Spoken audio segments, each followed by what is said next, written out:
Alright, our in-depth horror discussion. Secret Window came out March 2004. We're gonna break it down scene by scene. One of our favorite Stephen King adaptations. Yeah, Stephen King's psychological thriller. He came out with a lot of freaking, mainstream, if you like short stories. 1408, you'll love this movie. But Secret Window was pretty badass one, and besides the way they shot it too, with the way they switched camera angles and everything, just brilliant stuff with this movie. It's kind of like a modern day version of The Shining. Good thriller. Alright, let's break it down. Steam one. Mr. Creepshow saw this in theaters. L made. Oh yeah, I saw this in theaters when it first came out. Trying to make out with some girl. Nah, that's not true. But I wish I had my ticket still, I wish. Alright, anyways, so scene one, it starts off. Of course he lost his ticket. Starts off with traditional Columbia, and you're like, oh, Columbia. Hold up, written by David Cope, also one of the best screenwriters in Hollywood. He's done work on Jurassic Park. And then Men in Black, Spider-Man. So it cuts from the Columbia. Indiana Jones, Crystal Skull. It cuts from that immediately to Johnny Depp in the car with the windshield wipers, like. Starts off with the flashback scene. The winter up. No, he's like, turn the car around. Turn the car around. Do not go back. Because he drives away. He's like, all right. He puts it in reverse, and he's like, do not go. So at this point, we're just like, okay, what's going on? Snow's blowing. We're just like, what's going on? It's winter. All right. So he's like talking to himself. It starts off on his dome, just like this freaking DVD case right now. I know everyone's seen this freaking DVD case around. You'll see it around probably for the next 20 years at Blockbusters or wherever. No, you go. It'll be all in the $5. And it's like his freaking dome. It'll be all in the $5. No, but there's not even that many dome shots. They shot this. I gotta say, he shot this movie brilliantly. I think this is one of the first movies they let him direct. It'll be David at Walmart in the freaking $5 bin. Stick your damn head in the $5 bin. You'll find. Alright, so freaking. Within a minute. So then he turns the car back around. Then he steals the hotel key. No, he turns the car back around. And it's a key, not a card, because he's out in one of those, those desolate road highways where there'll be a motel in the middle of the way. And you'll be like, who the hell stays at one of those? It's out by Route 9. If you rent a room in there, you'll walk into a cobweb because no one even goes in those rooms. That's what I just picture. Alright, so freaking he goes in there and he sees which room is already taken away. This is totally scripted. And he sees that the key 7's gone, so he takes the other one, the owner's key. Yeah, so he goes and he finds and it's his wife. Cheating on him. So and he doesn't even say anything. He just screams at him. He uses his voice as a projectile weapon or some shit. And it was and I remember in the special features he said let me do that. It's the way they he convinced David Cope to let him do it. Nah, it's the way they take the sound out of it though, so you can't see. It was just what the style of filming. No, and it's totally Timothy Hutton acting like you son of a bitch. She pointing, you saw my. So then immediately cuts from there. Oh no, then so he yells, and then he's got a splitting headache because he holds his head and he's like, oh, you know what I'm talking about. And then freaking, alright, so then he immediately cuts from there, though, to the freaking lake house. Shots. We gotta say this. No, it cuts to the camera on a downward angle, facing the water, facing the lake water, and then it pans up. Doing the credits. It's doing the credits, and it's Secret Window, and it fades from white to freaking red. And you're like, oh, and it's got the freaking beat playing. It's got this same beat playing right here. And it's freaking dope. Alright, so anyway, you got all the pine trees. Throughout for a horror fan. I know, for a nice cabin. And you gotta love the cabin setting. The cabin house. I'm looking forward to Cabin in the Woods, that movie coming out April 2012. Yeah, anyway. Alright, so freaking, alright, so then immediately goes up, so the camera angle gets up to the house with all these credits playing and this music playing, and then it goes up through the freaking back secret window part. Oh, it they shot that awesome. Oh yeah, the way the camera angles change. And then you enter the world changing this movie his point of view. No, so it goes to the little secret thing to window to the upstairs, and then it cuts down. I love how it's designed. No, it's it cuts the down up to the room right. is open out, so it looks over the whole cabin. It cuts down to the right, and then it's the mirror, and then the camera goes through the mirror to him sitting, laying on the freaking couch, and it's a real. And it was shot. Another tight shot. It's a real tight shot. So anyway, so he's sleeping. Go on, take it from there. Wow, putting you on the scene, Dad.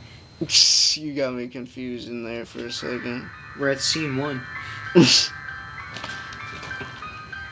Hold up, where did we leave off at? No, then it pans over his laptop with like a Mountain Dew, the first advertisement. Oh yeah, all the way up on the second. Yeah, I said it. Then it says based upon the story by Stephen Oh yeah, King it's as like it based does on that. the story before it goes to the mirror. And then it says 6 months later, and it was like. Oh yeah, so this is 6 months later after And then right off the bat, they bring in John Turturro's character when he's like, "You stole my story." Oh no, yeah, he's just sleeping there, and he wakes up Johnny Depp, and then freaking knock at the door. Johnny Depp's He goes like, to the door, and the first line he's like, "You can call my literary Nah, agent." he's like, "You stole my story." It's freaking hilarious, and he's like, what? He's like, "Yeah, I'll get on out of here. I'll go." No, and no, he no, hands no. him the script. No, and he's like, no, Johnny Depp's like, he's like, what does he say? I won't. He's like, I don't blame you for or accusing me or I something don't like like that. to be accused of plagiarism. And he's like, I don't blame you, or it's not like you stole. Or no, what does he say? Let's see here. He's like, I don't blame you for not liking the situation, but you stole it. He says something like that. It's freaking hilarious. He has a bunch of good lines in there that we'll go over throughout. So anyway, he hands him this, he leaves the script. And he says he's not taking that, and then freaking he leaves. He hears the stump on the. He hears the noise. And he picks it up, porch. And it's like sowing season by John Shooter. Comes out and he left the freaking script there, covered with a rock so it didn't blow away. So he throws away the script. He's like, John Shooter. He's like, never heard of you, pal. And he throws it in the trash. Or your story. And then he takes back to his nap. And then this is when he's like sitting at his laptop, and they establish that he's a writer with writer's block, and he's just like, 4 days after George had confirmed to his satisfaction that his wife was cheating on him, he confronted this is just bad writing. He rips the thing up. To his he confirmed it was just bad writing. It's freaking hilarious. And then he just deletes the whole paragraph. He's like, I'm just gonna. And then he looks at Chico, and he's like, I didn't steal it. His dog, the story. And then he grabs a Mountain Dew, and that's when the maid leaves the script on the table. He goes downstairs, get a Mountain Dew. So he starts to read the first line. Sees the script, freaking just sitting on the table because the maid took it out of the trash, going. So then he's like, all right, I only freaking look at it. And he spills the Mountain Dew on it. Because he realizes that it's pretty much the same. Exact, like word for word. So go on.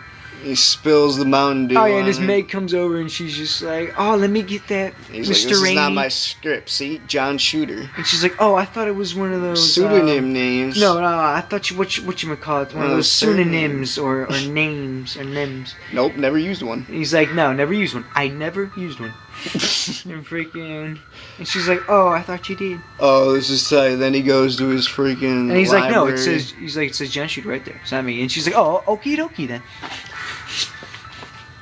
And then he goes to his library and he checks out his story. Yeah, no, he grabs Everybody Drops the Dime. That's his freaking book cover, like the freaking name of the book. All right, so then so he's looking at it word for word, and he's like, "Oh, it's looking exact and exact."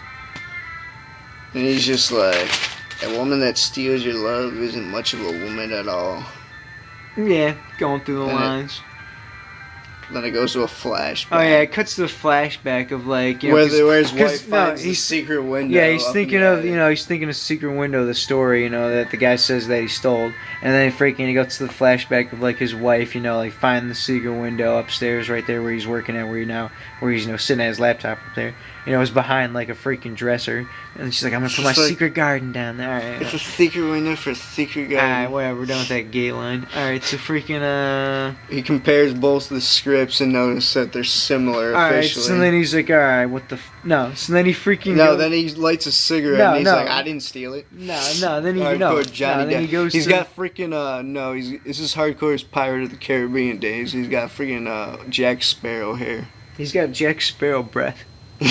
Still got Jack Sparrow. Yeah. So he notices they're all the same. No, the lines are the same, and he goes. No, he starts. This is when they start establishing. He starts going through the freaking the drawers, and he's just like, and then he sees the Dorito bag, and it's like a crumpled Doritos in the back of the drawer, and then he finds a freaking crumpled pack of freaking Reds.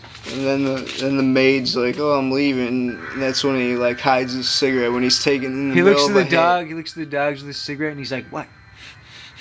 He's like, "I didn't steal it." And the bitch is just like, the maid's just like, "I'd just like to say one thing." And he's like, "Oh no." No, hilarious. He's like, "Oh great."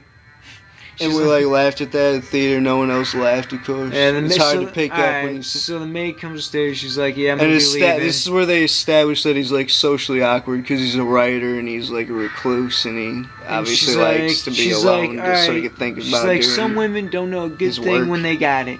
And he's like, and she's like, "I got it. I appreciate you, Mr. Rainey." And he's like, "All right, okay." And then she's like, and then he goes to take another hit. So she walks downstairs, and then he goes. And so she's he takes like, another hit. "Should I make you something and then to eat?" she comes back up, and she's like, "Would you like something to eat?" And he's like, "No, I ate earlier." And he's holding the square I'm gonna eat again later. He's like, I'll make it myself. He's like, "I ate before." It's like a hardcore socially awkward person's line. It's a good script because David Crope's really good. It's good lines, good lines. So then he takes one of his freaking token stupid naps. And he has a mini nightmare. Oh, this yeah. is when the mini, like, yeah, he's having nightmares.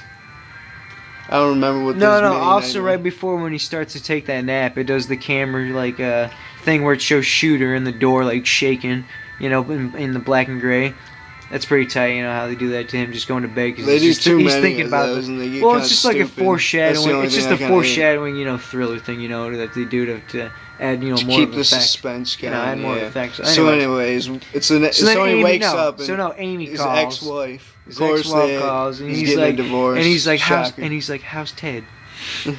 She's like, "What do you want, Amy?" Oh yeah, she's like, "Well, she's like, I had one of those feelings, and I know you think they're ridiculous or stupid, but I put it off for the longest time. But I couldn't put it off any longer. So here I am calling you." And he's like, "Well, I don't know what to tell you. I'm fine." And then this is when he talks to her about. He's like, she's like, "Nothing weird happened or anything." Yeah, do you remember Secret Window? And she's like, "Yeah, not one of your freaking more light." She's like, "You would write that one mostly at nighttime." She's like, "What? Other than your bottle of Jack Kesha style?" And he's like, "You know, she's like, "No, you're a little bit more weird during that one than usual." He's like, "Do you think I was influenced?" That's what he says. He's like, "Do you think I was influenced by anything else besides Jack Daniels?" So it establishes, yeah, there's a deeper story going on, something crazy. So then it cuts to Johnny Depp walking on the trail around the lake that he lives on. Fog shot awesome shots. He slaps his neck because of freaking mosquito. And it adds to the raw feel of, you know, just being out there, you know, being out there in the muck, you know, and freaking. And that's when he runs into Shooter.